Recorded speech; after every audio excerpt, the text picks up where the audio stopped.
Dia 18 de abril, o presente da salvação. Pois vocês são salvos pela graça, por meio da fé. E isso não vem de vocês, é dom de Deus, não por obras para que ninguém se glorie. Efésios capítulo 2, versos 8 e 9.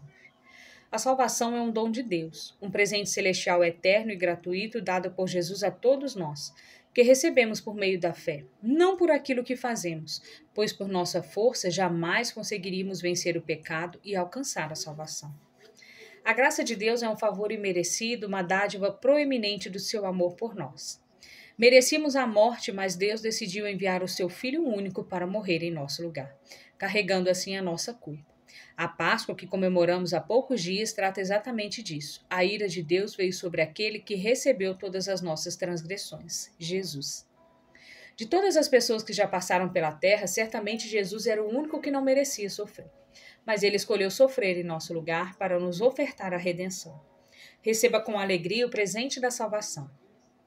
Mas, para que o sacrifício de Jesus na cruz seja ressignificado no seu coração, é preciso que você honre e desenvolva a nossa vida em Jesus. Seja grata por tudo que ele fez por você e por lhe dar uma nova vida, pois só com ele podemos ter esperança de dias melhores. Entenda que o seu objetivo de vida é viver com Jesus e para Jesus. Agora você tem a mente de Cristo. Tudo se fez novo. Somos embaixadores do céu na terra. Somos capacitados pelo Espírito Santo para viver em santidade e na verdade de Deus. Com essa mentalidade, conseguimos compreender que Jesus se fez semelhante aos homens, para que os homens sejam semelhantes a ele. A esperança não é um sonho, mas a oportunidade de transformar os sonhos em realidades. Leitura bíblica, Gênesis, capítulo 41. José explica os sonhos do rei. 2 anos se passaram. Um dia o rei do Egito sonhou que estava de pé na beira do rio Nilo. De repente saíram do rio 7 vacas bonitas e gordas que começaram a comer o capim da beira do rio. Logo em seguida saíram do rio outras 7 vacas, feias e magras, que foram ficar perto das primeiras vacas, na beira do rio. E as vacas feias e magras engoliram as bonitas e gordas. Aí o rei acordou. Mas tornou a dormir e teve outro sonho. Desta vez ele viu 7 espigas de trigo que saíam de um mesmo pé. Elas eram boas e cheias de grãos. Depois saíram 7 espigas secas e queimadas pelo vento quente do deserto. E elas engoliram as 7 espigas cheias e boas. O rei acordou. Tinha sido um sonho. De manhã ele estava muito preocupado e por isso mandou chamar todos os adivinhos e todos os sábios do Egito. O rei contou os seus sonhos, mas nenhum dos sábios foi capaz de dar explicação. Então o chefe dos copeiros disse ao rei: Chegou a hora de confessar um erro que cometi. Um dia o senhor ficou com raiva de mim, do chefe dos padeiros, e nos mandou para a cadeia na casa do capitão da guarda. Certa noite, cada um de nós teve um sonho, e cada sonho queria dizer uma coisa. Lá na cadeia estava com a gente um moço hebreu que era escravo do capitão da guarda. Contamos a esse moço os nossos sonhos e ele explicou o que queriam dizer. E tudo deu certo, exatamente como ele havia falado. Eu voltei para o meu serviço e o padeiro foi enforcado. Então o rei mandou chamar José e foram depressa tirá-lo da cadeia. Ele fez a barba, trocou de roupa e se apresentou ao rei. Então o rei diz: Eu tive um sonho que ninguém consegue explicar. Ouvi dizer que você é capaz de explicar sonhos. Isso não depende de mim, respondeu José. É Deus quem vai dar uma resposta para o bem do Senhor, o rei. Aí o rei disse: Sonhei que estava em pé na beira do rio Nilo. De repente saíram do rio 7 vacas bonitas e gordas que começaram a comer o capim da beira do rio. Depois saíram do rio outras 7 vacas, mas essas eram feias e magras. Em toda a minha vida eu nunca vi no Egito vacas tão feias como aquelas. E as vacas feias e magras engoliram as bonitas e gordas. Mas nem dava para notar isso, pois elas continuavam tão feias como antes. Então eu acordei. Depois tive outro sonho. Eu vi 7 espigas de trigo boas e cheias de grãos, as quais saíam de um mesmo pé.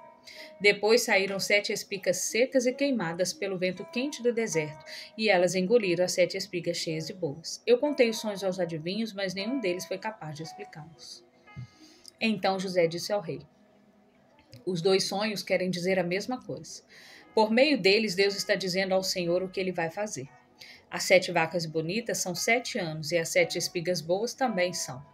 Os 2 sonhos querem dizer uma coisa só. As 7 vacas magras e feias que saíram do rio depois das bonitas e também as 7 espigas secas e queimadas pelo vento quente do deserto.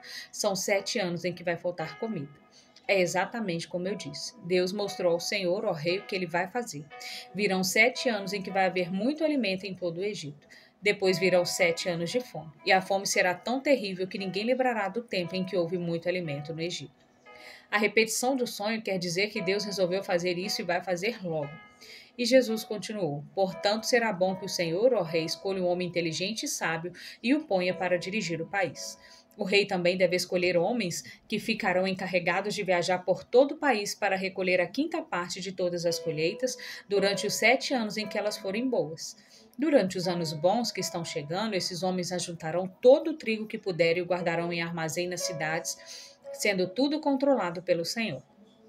Assim, o mantimento servirá para abastecer o país durante os 7 anos de fome no Egito e o povo não morrerá de fome. José como governador do Egito. O conselho de José agradou ao rei e aos seus funcionários, e o rei lhes disse: Não poderíamos achar ninguém melhor para dirigir o país do que José, um homem em quem está o Espírito de Deus. Depois virou-se para José e disse: Deus lhe mostrou tudo isso, e assim está claro que não há ninguém que tenha mais capacidade e sabedoria do que você. Você vai ficar encarregado do meu palácio, de todo o meu povo obedecerá às suas ordens. Só eu terei mais autoridade do que você, pois sou o rei. Neste momento eu ponho como governador de todo o Egito. Então o rei tirou do dedo seu anel sinete e o colocou no dedo de José. Em seguida mandou que o vestissem com roupas de linho fino e pôs uma corrente de ouro no pescoço dele. Depois fez com que José subisse no carro reservado para a maior autoridade do Egito, depois do rei, e mandou que seus homens fossem na frente dele gritando: Abram caminho. Assim José foi posto como governador de todo o Egito. O rei disse a José: Eu sou o rei, mas sem a sua licença ninguém poderá fazer nada em toda a terra do Egito. O rei pôs o nome em José de Zafenate-Paneia e lhe deu como esposa Zenate, filha de Potífera, que era sacerdote da cidade de Heliópolis.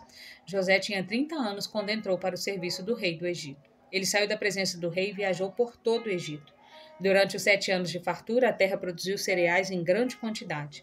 E José juntou todos os cereais e os guardou em armazém nas cidades, ficando cada cidade os cereais colhidos nos campos vizinhos.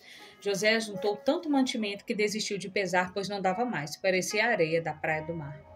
Antes de começarem os anos de fome, José teve 2 filhos com a sua mulher Azenate.